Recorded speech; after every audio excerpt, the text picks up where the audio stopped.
Vamos a buscar la palabra del Señor, Efesios capítulo 2, versículos 1 al 10. Efesios capítulo 2, versículos 1 al 10.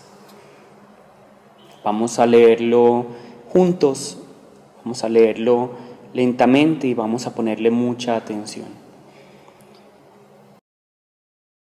Y Él os dio vida a vosotros cuando estabais muertos en vuestros delitos y pecados, en los cuales anduvisteis en otro tiempo, siguiendo la corriente de este mundo, conforme al príncipe de la potestad del aire, el espíritu que ahora opera en los hijos de desobediencia, entre los cuales también todos nosotros vivimos en otro tiempo, en los deseos de nuestra carne, haciendo la voluntad de la carne y de los pensamientos, y éramos por naturaleza hijos de ira, lo mismo que los demás. Pero Dios, que es rico en misericordia, por su gran amor con que nos amó, aun estando nosotros muertos en pecados, nos dio vida juntamente con Cristo. Por gracia sois salvos. Y juntamente con Él nos resucitó y asimismo nos hizo sentar en los lugares celestiales con Cristo Jesús, para mostrar en los siglos venideros las abundantes riquezas de su gracia en su bondad para con nosotros en Cristo Jesús. Porque por gracia sois salvos, por medio de la fe, y esto no de vosotros, pues es don de Dios, no por obras para que nadie se gloríe, porque somos hechura suya, creados en Cristo Jesús para buenas obras, las cuales Dios preparó de antemano para que anduviésemos en ellas. Amén. Vamos a orar. Padre Dios, te damos muchas gracias por esta mañana en la que nos permites estudiar tu palabra, conocer tu palabra. Te pedimos, Señor, que cada uno de los miembros de la iglesia que están rindiendo el culto en su hogar, hoy se puedan conectar contigo. Y hoy, a pesar de hacerlo por medio electrónico, a pesar de que estamos rindiendo el culto en línea, te pedimos, Señor, que todos podamos, a través del Espíritu Santo, tener unidad, tener un mismo corazón que anhele glorificarte y honrarte. Padre Dios, haz que hoy yo no predique según mi pensamiento, según mi palabra, sino según tu voluntad agradable y perfecta. Oramos en el nombre de Jesús. Amén. Hola, amada iglesia, ¿cómo están? Seguramente para muchos de ustedes debe ser extraño rendir el culto en la casa, pero de hecho la iglesia Gozo Santo comenzó así, como un culto en casa. Primero comenzó mi familia, luego se fueron uniendo más personas y poco a poco nos convertimos en esta iglesia. Para nosotros de pronto ya no es tan extraño, pero seguramente para muchos de ustedes lo será.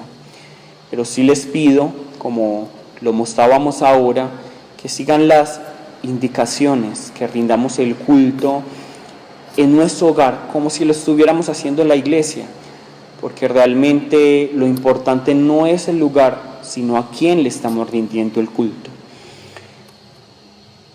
Yo pienso que en este tiempo de cuarentena nosotros podemos aprovechar muy bien el tiempo y realmente creo que es una bendición. Primeramente, para evaluar nuestra vida de fe. ¿Por qué? Porque es a través de esta cuarentena que podemos darnos cuenta si en nuestro hogar rendimos el culto como en la iglesia, si somos lo mismo, somos las mismas personas en el hogar que en la iglesia, si estamos realmente entregando todo nuestro ser en la casa como en la iglesia. Y es que en nosotros como cristianos debe haber congruencia. Pienso también que esta cuarentena nos permite evaluar cómo está nuestra relación familiar. De pronto podíamos escapar durante un tiempo cuando íbamos al trabajo, cuando íbamos a la iglesia, de los problemas que había en la familia. Pero durante este tiempo de cuarentena nos toca o matarnos o solucionar las cosas. Entonces, que este tiempo de cuarentena sea un momento para que amemos más a nuestros esposos, a nuestras esposas, a nuestros hijos, para que nos reconciliemos, para que adoremos juntos, para que nos reunamos para orar, para leer la palabra de Dios y para que de esta manera tengamos familias que le glorifiquen a Él. Tenemos que aprovechar este tiempo para realmente tener familias que se parezcan más a Jesús. Aprovechemos este tiempo para repartirnos los quehaceres de la casa, las tareas domésticas, que realmente no todo recaiga sobre las mujeres, sino que también los hombres, los padres, los hijos estén en función del hogar durante este tiempo. Y ojalá esto se vuelva una costumbre, un hábito para toda nuestra vida. Aprovechemos este tiempo. Esta cuarentena no debe ser una maldición para nosotros, sino que debe ser una bendición en la cual nosotros nos acerquemos más al Señor, nos examinemos, pero también para que nos acerquemos más a nuestra familia, tengamos familias más sólidas. Bueno, vamos a estudiar este libro de Efesios y hoy vamos a comenzar con el capítulo 2. Hemos sido grandemente bendecidos por el capítulo 1 y lo que debemos entender primeramente es que el capítulo 2 no va a tratar una temática diferente al capítulo 1. Por el contrario, es la continuación de lo que nos está diciendo el capítulo 1. Si nosotros vemos el capítulo 1 nos va a hablar acerca del plan que Dios tiene para salvarnos a nosotros. Nos va a hablar acerca de ese amor tan grande que nos ha rescatado a pesar de nosotros. Entonces nos habla de un plan que nosotros no nos merecíamos, pero que Dios quiere realizar porque nos ama y porque Él es lleno de amor y de misericordia y de gracia. Entonces, el capítulo 2 lo debemos entender de esta manera. El capítulo 2 es la ejecución, es el plan de Dios en acción. Listo, entonces, antes de comenzar, tenemos que pensar en algo para que podamos entender al menos esta primera sección, y es ver este mundo, y vemos el mundo y cómo estamos en un mundo donde se realizan muchas cirugías plásticas. De hecho, Estados Unidos, Brasil, Corea del Sur y Colombia tienen algo en común, y es el número tan abundante de cirugías plásticas. Son países en los que las cirugías plásticas se realizan abundantemente y con éxito. Y nosotros podemos ver hoy en día a través de la internet, a través de la televisión, podemos ver las fotos de cómo eran muchas celebridades antes de las cirugías plásticas y cómo son ahora. Y realmente creo que así como para mí es sorprendente para ustedes ver cómo las cirugías plásticas pueden transformar completamente la imagen de una persona. Hay personas que quedan feas igual aunque les hagan la cirugía plástica, o hay personas que eran muy bellas y luego de, digamos, un botox quedan terribles. Pero si vemos un cambio, vemos que luego de la cirugía plástica muchas personas son transformadas, su imagen cambia completamente. Y de esta manera nosotros debemos ver el capítulo 2 y hoy, digamos, centrados desde el versículo 1 al 10, podemos ver que es como si fuera una cirugía plástica. ¿Por qué? ¿Por qué decimos que es como una cirugía plástica? Porque aquí Pablo nos está revelando el antes y el después de conocer a Cristo. Aquí nos está revelando cómo éramos antes de que Dios nos rescatara, de que Dios hiciera algo por nosotros, y cómo somos ahora que Dios nos ha rescatado, ahora que Cristo murió por nosotros. Entonces, desde el versículo 1 al versículo 3 podemos decir que es el antes, es el momento cuando estábamos muertos en el pecado, cuando éramos esclavos de este mundo, esclavos del diablo. Y desde el versículo 4 al versículo 10 podemos ver cómo es el ahora, cómo es el presente. Y nos está hablando de la vida, nos está hablando de la libertad, nos está hablando acerca de la salvación que adquirimos a través de la fe y cómo esta salvación nos permite ser transformados para que nosotros podamos realizar las buenas obras para las cuales nosotros fuimos creados. Entonces, entendámoslo nuevamente, es el antes y el después. ¿Qué tal si en familia conversamos durante unos segundos acerca de lo que hemos hablado hasta ahora, acerca de qué trata el versículo 1 al 3 y el 4 al 10? Vamos a hablar. Sé que de pronto para los que están solos va a ser un poco más difícil. Háblense a sí mismos. Listo, vamos a hablar unos segunditos acerca de esto.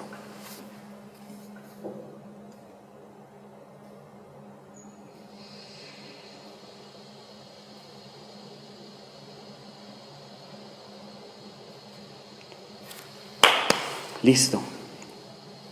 Entonces, vamos a centrarnos primeramente en el versículo 1 al 3 del libro de Efesios, el capítulo 2. Cuando nosotros nos ponemos a pensar en qué época nos gustaría vivir, si digamos a ustedes les dijeran en qué época te gustaría vivir de la historia, yo ahí mismo, a pesar de que me gusta mucho, digamos, la cultura griega, romana, egipcia, china, me encantan todas estas culturas, yo creo al 100% que escogería existir, vivir en la época en la que estamos viviendo ahora, porque primeramente no conozco el futuro y segundo porque puedo conocer el pasado a través de los textos que he leído y sé muy bien que la época, la era en la que más paz hemos tenido es en esta era, aún así no lo creamos. Además de todo esto, todos estos avances tecnológicos hoy nos permiten tener toda la información a la mano, todo está a un clic de distancia. A través del avance científico podemos tener la solución para muchas enfermedades que antes eran imposibles de sanar por los médicos de aquella época. Entonces estamos en un tiempo que es más pacífico, un tiempo en el que ya digamos podemos enfrentar más enfermedades y de manera más efectiva. Estamos en un tiempo en que la tecnología ha avanzado tanto que tenemos muchas comodidades que seguramente, si a mí me pusieran a escoger en qué época viviría, sería esta, sería la actual. No me imagino cómo sería una vida sin, por ejemplo, el metro, una vida sin el internet. ¿Cómo rendiríamos nosotros el culto si estuviéramos en cuarentena, pero no existiera el internet, si no existieran las cámaras? Pero gracias a que estamos en esta época digital, hoy podemos comunicarnos a través del WhatsApp, del Facebook, podemos rendir el culto a través de YouTube. Hay muchos medios que nos han facilitado mucho la vida. En cambio, esto no era así muchos tiempos atrás. Aunque me encantan los dinosaurios, nunca me imaginaría existir en esa época. No me quisiera arriesgar yo a que me comiera un tiranosaurio rex, ¿cierto? O no me gustaría vivir con ese constante temor de que va a comenzar una guerra, como seguramente lo vivieron las personas de la antigua Grecia, en Roma, en las culturas chinas, japonesas, coreanas. No me gustaría. Pienso que esta es una de las mejores eras para vivir, a pesar de todo lo que se vive en nuestra vida cotidiana, ¿cierto? Pero hoy la verdad, los derechos humanos han avanzado mucho, la tecnología, la salud, la ciencia, nos han permitido realmente tener muchas más comodidades. Y por eso, sin duda, escogería esta época. A menos pues que si tuviera una bola de cristal para ver el futuro y me gustara más, de pronto escogería esa época, pero no es así. Pero estos avances científicos, estos avances tecnológicos nos dan una falsa seguridad. Y es por eso que muchas personas creen que la ciencia, la tecnología, las cosas que hoy tenemos nos permiten, digamos, prescindir, es decir, dejar a un lado a Dios. Muchos científicos dicen que ya no es necesario Dios. Muchos científicos piensan que Dios es simplemente una solución para aquello que desconocíamos. Y como ya conocemos tanto, Dios ya no es necesario. Podemos dejarlo de esta manera a un lado. Pero no es así. Esto es un gran error. Y la misma palabra nos lo dice y la misma actualidad nos lo demuestra. Nosotros no podemos existir sin Dios, a pesar de que los hombres dicen que podemos existir sin Dios, que nosotros ya podemos ser seres con una moral, una ética perfectas sin Dios. Eso es una gran equivocación. Nosotros somos moral y éticamente correctos únicamente porque Dios sembró eso en nosotros, pero no es porque nosotros seamos buenos. Y esto se ha demostrado mucho con esta pandemia del coronavirus. Como muchos sabrán y habrán visto en las noticias, este coronavirus ha revelado lo bueno del hombre. Sí, hay muchas cosas buenas, pero también ha manifestado la pobreza, ha manifestado lo insignificante que es el hombre, ha manifestado el temor del hombre. Por ejemplo, nosotros hemos visto en las noticias y nos ha llamado mucho la atención a muchas personas cómo en vez de comprar otras cosas, la gente va a comprar papel higiénico. La gente pelea por comprar papel higiénico. De hecho, en las noticias salió que había gente peleando con cuchillos por comprar papel higiénico, sabiendo que el coronavirus no da diarrea. ¿Pero por qué será esto? ¿Qué está reflejando esto? Y la psicología dice que esto se debe a que, primeramente, el papel higiénico es algo que se puede comprar fácilmente, que no es, digámoslo, tan costoso, que se puede comprar en abundancia, que es un tamaño grande y que da una falsa seguridad de que tenemos algo, de que al menos tengo esto, que al menos, digamos, mi alacena, los espacios de mi casa están llenos con algo, y ese algo es el papel higiénico. Entonces la gente siente una falsa seguridad solo por tener el papel higiénico. Si, digamos, yo tuviera la opción de escoger cosas en un mercado, lo último que a mí se me ocurriría sería papel higiénico. De pronto me llevaría los enlatados, cogería las bebidas. Pero no, esas personas están peleando por el papel higiénico, primero porque, como ya les dije, es grande, ocupa espacio, y segundo porque, digamos, termina esa pandemia y lo pueden volver a utilizar y no se va a gastar como si lo harían de pronto ciertos alimentos. Entonces, esto les da una falsa seguridad, pero la verdad lo que nos está mostrando este hecho es que el ser humano es muy insignificante. El ser humano realmente es un cúmulo, es digamos, una masa de miedo, ¿cierto? Si uno le quita las condiciones correctas, el ser humano deja de ser ese hombre moral que la ciencia cree que es, ¿cierto?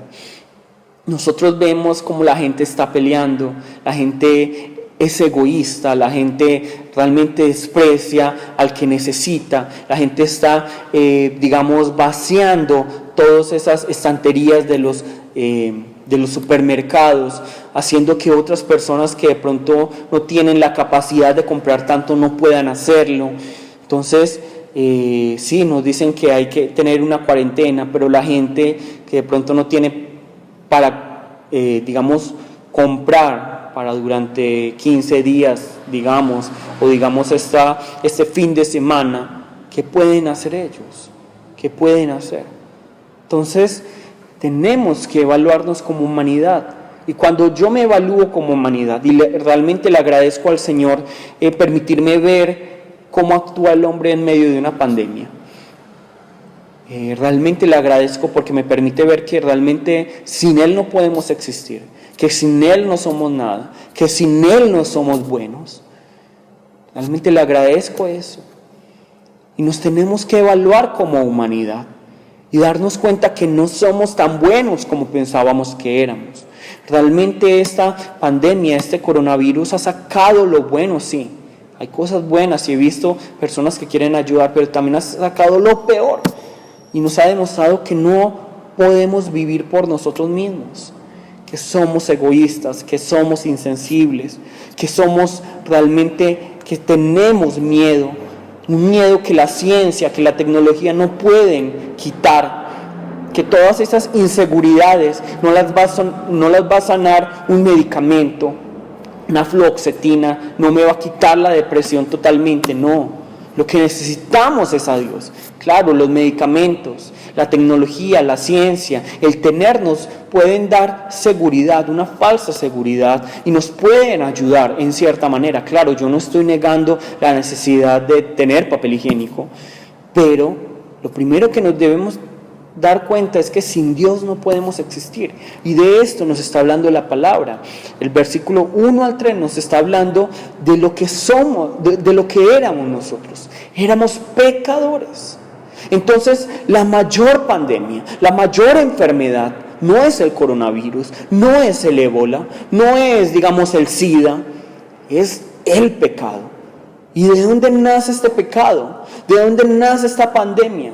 Es peor que esta pandemia que nosotros pensamos nació en un lugar en China por comerse una sopa de murciélago. Es peor que esto. Nace en un jardín, en el jardín del Edén.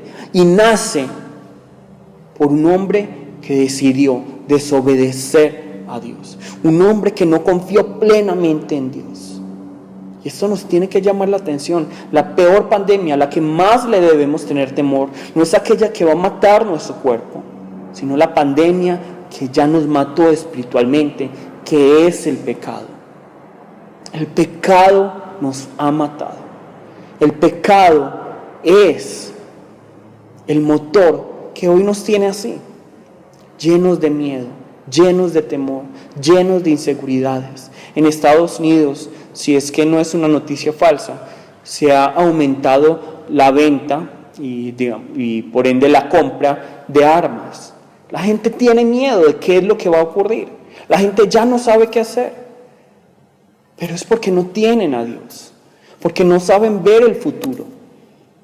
Pero es gracioso, la gente tiene miedo a lo temporal, pero no le tiene miedo a lo eterno, no le tiene miedo a aquel que puede enviar no solo el cuerpo, sino también el alma, el espíritu al fuego del infierno. No le tienen miedo a eso. Pero nosotros debemos estar alertas. Y es por esto que nosotros tenemos que ver esta radiografía que Pablo nos está dando, que realmente podría hablar mucho más, que no es una radiografía pesimista, que no es una radiografía negativa, sino que es una radiografía real acerca de lo que éramos nosotros y de lo que es la humanidad en este momento.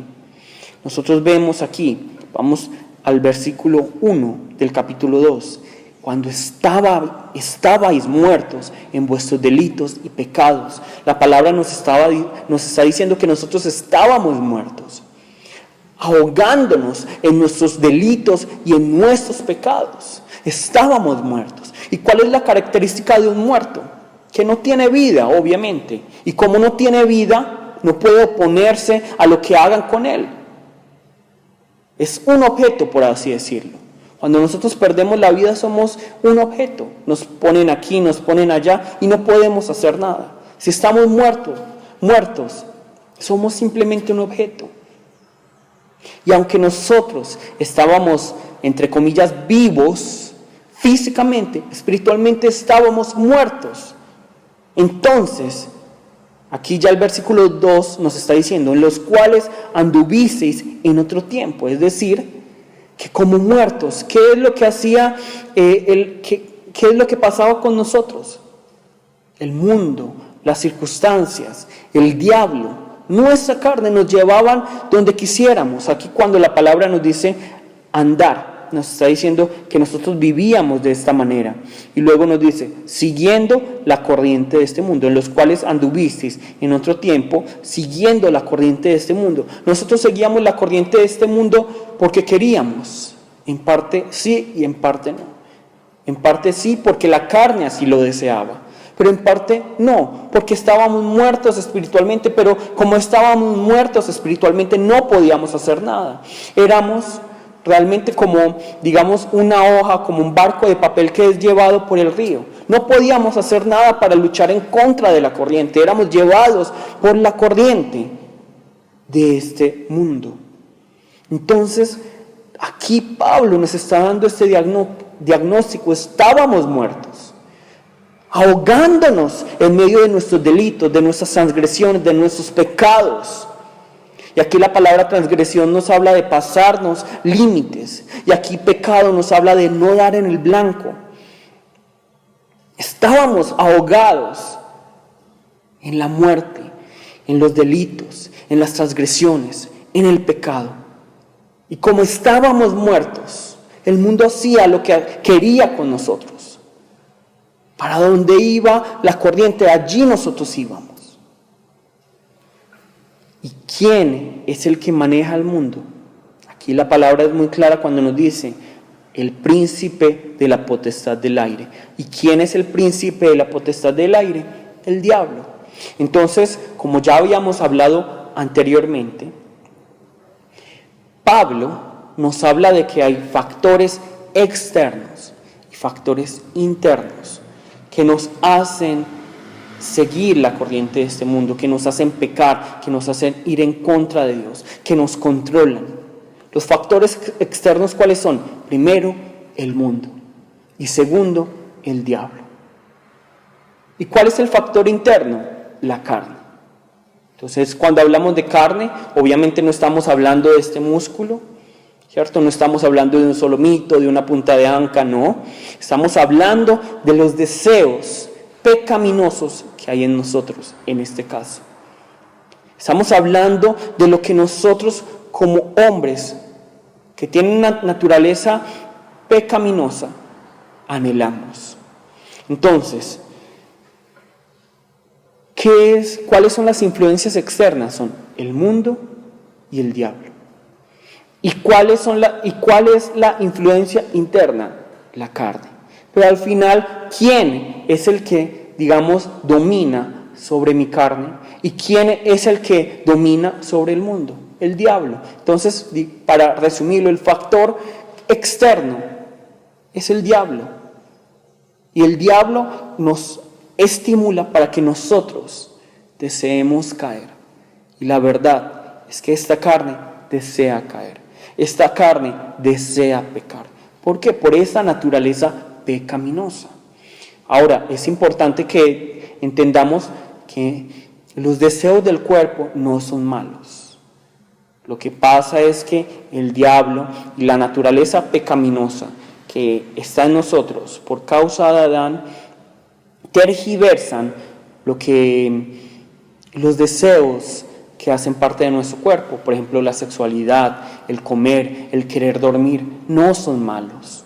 Pero ¿qué es lo que hace el mundo? ¿Qué es lo que hace el diablo? ¿Qué es lo que hace mi naturaleza pecaminosa? Tergiversar esto. Entonces Dios crea, el anhelar dormir. Pero el mundo, mi carne, desean dormir mucho más. Y eso entonces es pereza y eso ya sí es pecado. Si por ejemplo el querer comer algo delicioso no es malo, pero si yo como desmedidamente, si yo no me controlo, ahí ya es pecado. Y eso es lo que quiere el mundo, y eso es lo que quiere mi carne, y finalmente eso es lo que quiere el diablo para destruirnos. La sexualidad no es mala, pero debe ser dentro del matrimonio. La sexualidad es hermosa para Dios, pero dentro del matrimonio. Pero ¿qué hace el mundo? El mundo nos ha vendido un mundo lleno de sexo. Nuestra carne desea todo eso y pensamos que es lo mejor. Pero la ciencia incluso, el mundo, aunque no lo quiera, ha demostrado que esto no es así. Solo cuando nosotros seguimos el plan de Dios nos vamos a dar cuenta que lo que Dios nos manda es lo correcto, lo mejor para nosotros.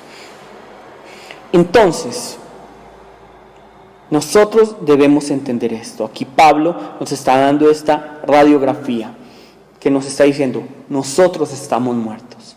Y como estamos muertos, ahogándonos en los delitos y en los pecados, el mundo hace lo que quiere con nosotros. El diablo hace lo que quiere con nosotros y la carne hace lo que quiere con nosotros. Vamos a hablar con las personas que están a nuestro alrededor acerca de este tema unos 10 segundos.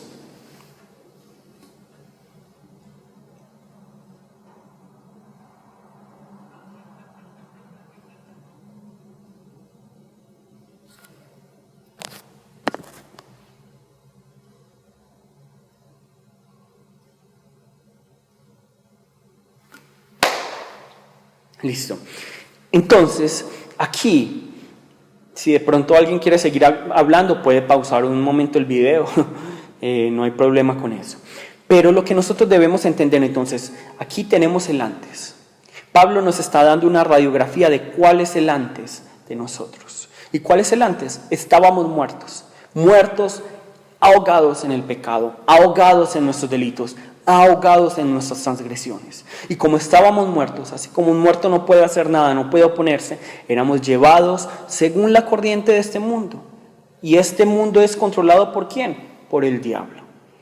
Y también, como nos dice el versículo 3, entre los cuales también nosotros vivimos en otro tiempo en los deseos de nuestra carne, haciendo la voluntad de la carne y de los pensamientos, y éramos por naturaleza hijos de ira. Entonces miren, estábamos muertos, el mundo hacía lo que quería con nosotros, el mundo es controlado por el diablo, y no solo por el mundo, sino también estábamos controlados por nuestra carne, por la voluntad de nuestra carne, por los pensamientos de nuestra carne, que también son manejados por el diablo, y ahí nosotros éramos esclavos.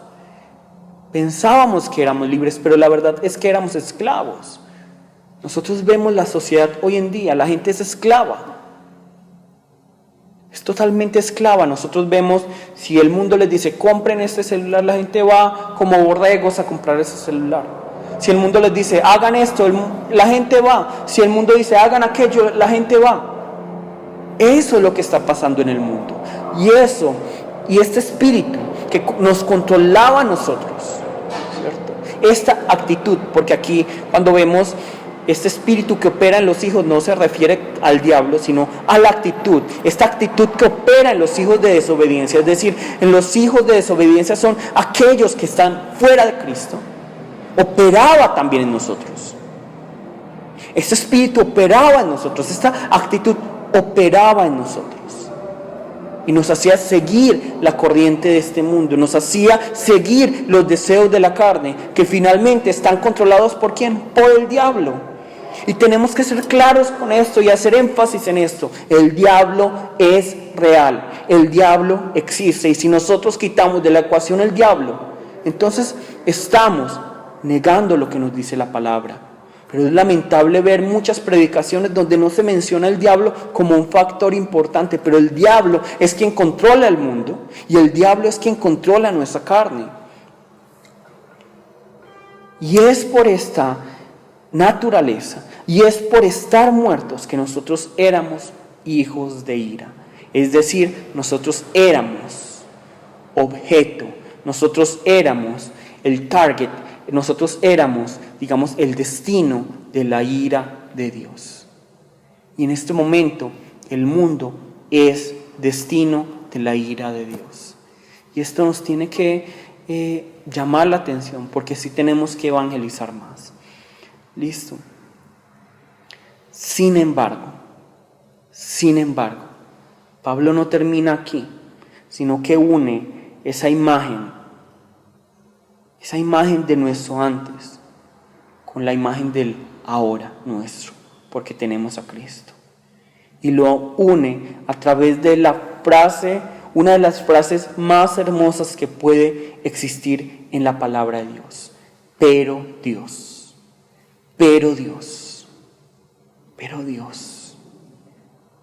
Cuando yo miro todo lo que me dice el versículo 1 al 3, lo único que me queda es desesperanza y me doy cuenta de lo cierto que es.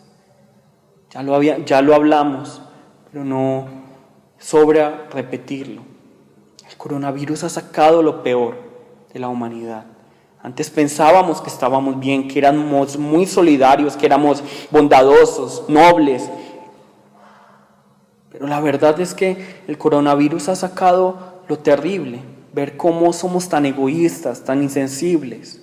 Estaba viendo las noticias de cómo por la cuarentena la gente, en vez de quedarse en sus hogares y proteger a las demás personas y a ellos mismos, en vez de hacer esto, salen a las terminales de transporte para ir a pasear, para ir a otros lugares. ¿Es esto lógico? No, pero esto nos habla de la ignorancia, esto nos habla acerca del egoísmo que tiene la gente. Y lo peor es que no son solo ellos, también éramos así nosotros. Y también incluso podríamos decir, aún somos así. Por eso debemos en todo momento recordar ese antes. Debemos pensar siempre en ese antes. No se nos puede olvidar que éramos pecadores, que éramos basura, que éramos insignificantes, que no valíamos nada. Pero aquí el versículo 4 nos dice, pero Dios. No es una frase hermosa, pero Dios. Cada uno evalúese. ¿Cuándo ha sido el pero Dios para cada uno de ustedes? Puede que ustedes hayan vivido momentos difíciles en su vida, que hayan sido maltratados física, sexual, verbalmente. Puede que de pronto hayan vivido una vida de incomodidades, una vida de desorden. Pero Dios, la vida de nadie es fácil. Pero es ahí cuando debemos recordar esta palabra, esta frase, pero Dios.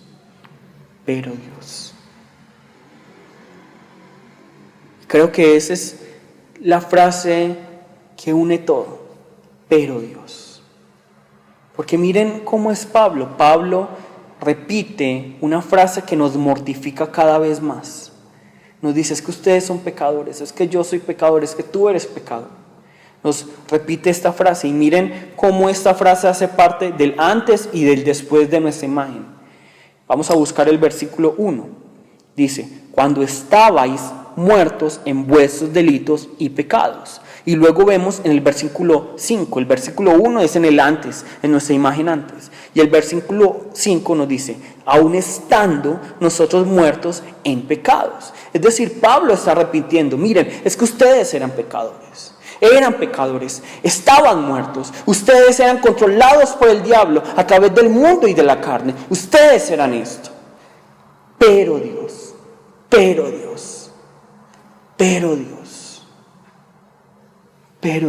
lo dice el versículo 4. Y por eso la prédica de hoy se titula así.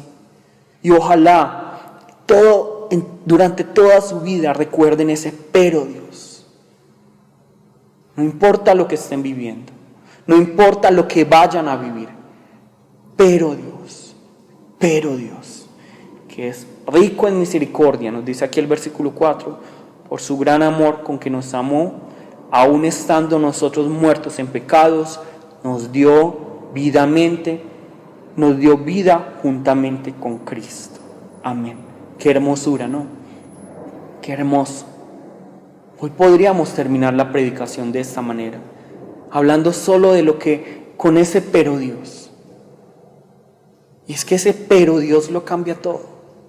Porque Dios nos pudo haber dejado muertos. Dios nos pudo haber dejado en nuestros delitos, en nuestros pecados. Dios nos pudo haber castigado, juzgado y haber enviado el fuego eterno sobre cada uno de nosotros. Pero Dios tomó una decisión diferente. Nosotros vemos aquí el poder que nosotros vimos en el versículo 19 y 20, 21, 19 al 23 del capítulo 1 de Efesios. Ese poder que resucitó a Jesús de entre los muertos y le sentó a la diestra de Dios en los lugares celestiales, hoy obra en nosotros. Lo vemos aquí en el versículo 6. Y juntamente con Él nos resucitó y asimismo nos hizo sentar en los lugares celestiales con Cristo Jesús. Es decir, ese poder que resucitó a Jesús, que le dio vida, ese poder que le hizo sentar en los lugares celestiales, hoy obra en nosotros.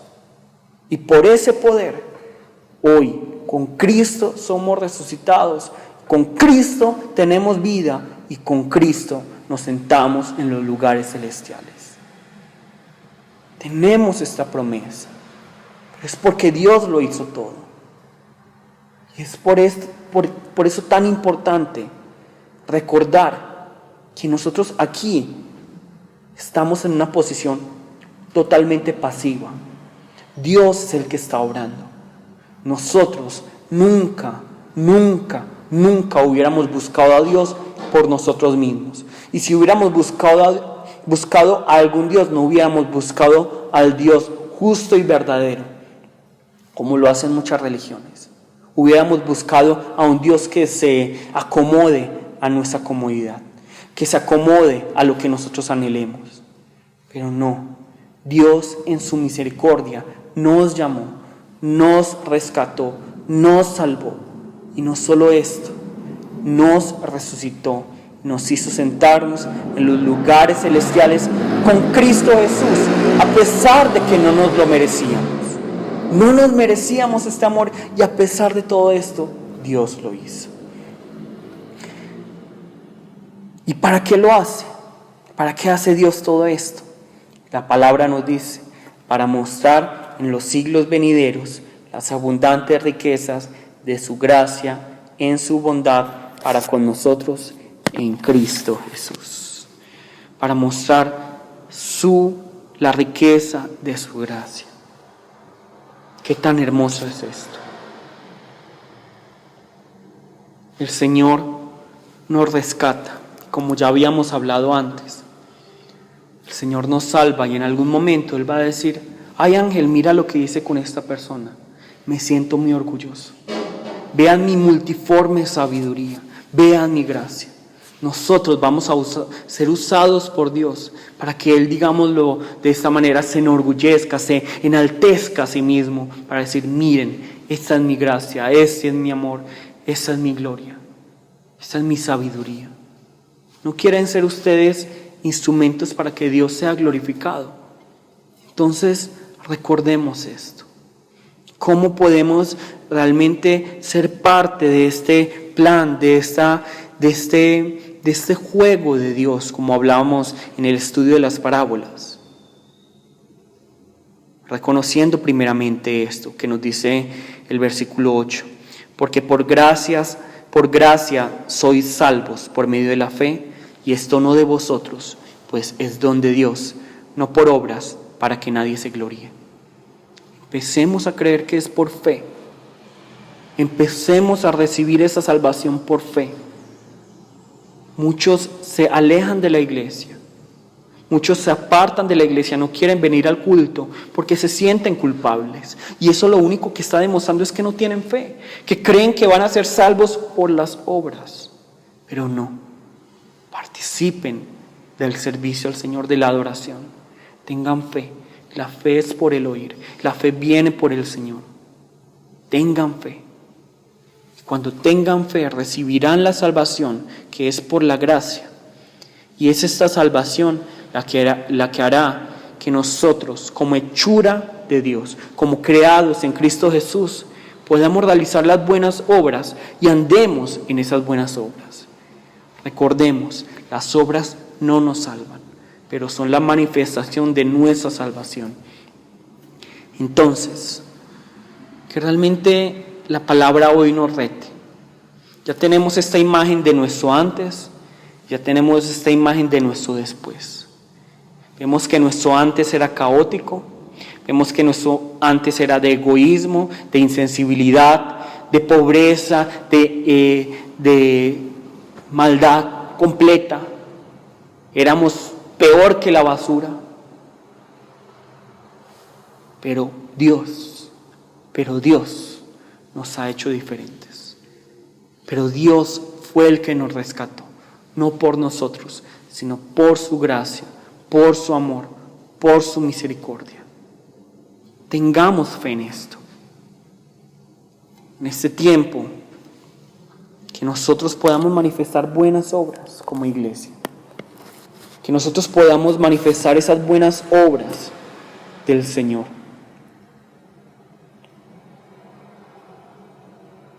Hoy los invito a que realmente pensemos en esto. Es que yo era un pecador y Dios me salvó. Entonces, en lo práctico, ¿cómo podemos pasarlo ya a lo práctico? Primero, reconocemos que somos pecadores.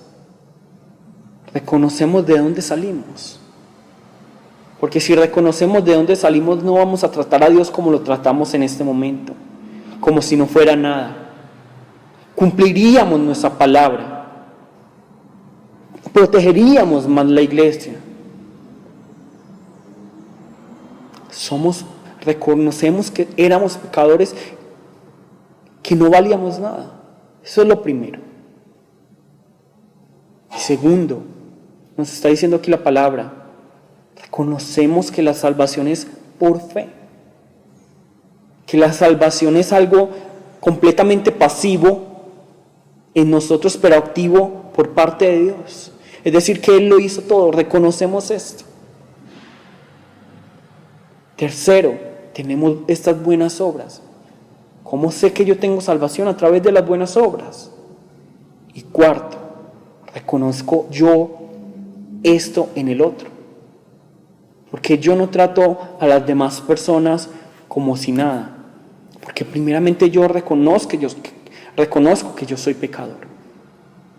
Pero segundo, porque yo reconozco que por el otro, Dios también dijo, pero yo, aunque el otro también es pecador al igual que yo. Y como el otro también, así como Dios para conmigo tuvo un pero yo, así también lo va a tener para el otro. Yo por eso no trato a las demás personas como yo quisiera, de pronto mi carnalidad. Porque con el otro también Dios hizo algo. Y por eso el otro también vale mucho para Dios. Amada iglesia, hermoso este capítulo, ¿cierto? Hermosa esta sección. Versículo 1 al 3, una imagen de nuestro antes, porquería total.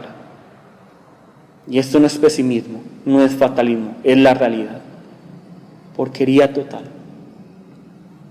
Pero aquí nos conecta Pablo, nuestro antes con nuestro ahora, pero Dios.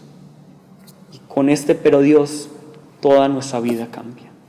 Ahora tenemos un antes y ahora debemos vivir por el presente, por lo que Dios entregó a su Hijo unigénito por cada uno de nosotros.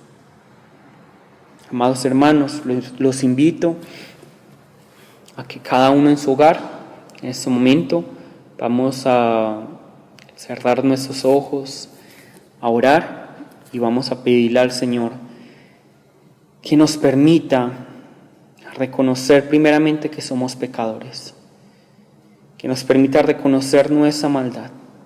Vamos a llamar el nombre de nuestro Señor y vamos a arrepentirnos. Jesús, Padre Santo y